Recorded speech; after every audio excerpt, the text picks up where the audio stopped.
Hello guys, আসসালামু আলাইকুম। আজকে আপনাদের একটি নিমা কাটিং এবং সেলাই করে দেখাবো। অনেক আপুদের জামার কাপড়ের অনেক বাকি অংশ থাকে, সে দিয়ে আজকে আমি নিমাটা তৈরি করব। আপনারা ভিডিওটি দেখলে খুব সহজেই নিমাটা তৈরি করতে পারবেন। এতে বেশি কাপড় লাগে না, মাত্র আধা গজ কাপড় দিয়েই ছোট বাচ্চাদের এই নিমাটা তৈরি করা যায়। ফার্স্টে আমি যে কাপড়টা কাটিং করেছি তার দুপাশে কুচি দিয়ে নিয়েছি। তারপরে সাইডের যে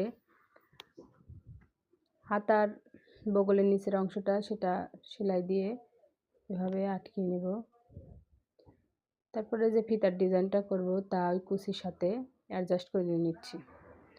অ্যাডজাস্ট করে নেওয়ার পরে আমি সেটা দিয়ে একটা চিকন ফিতার মতন করে নেব।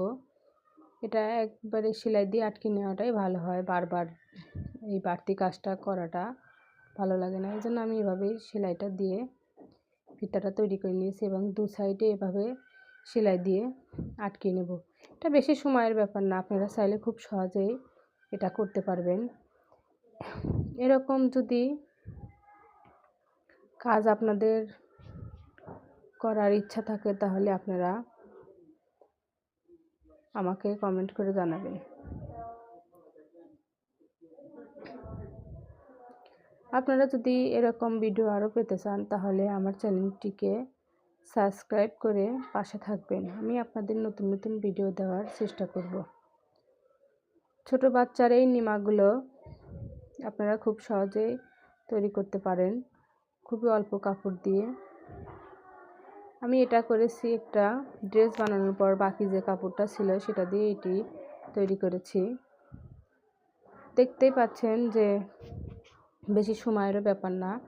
এজন্য এটা যদি আপনারা তৈরি করতে চান তাহলে ভিডিওটা ফলো করুন। এবার দেখেন যে নিমাটার ফাইনাল লুক কেমন হয়েছে অবশ্যই আমাকে কমেন্ট করে জানাবেন। আসসালামু আলাইকুম।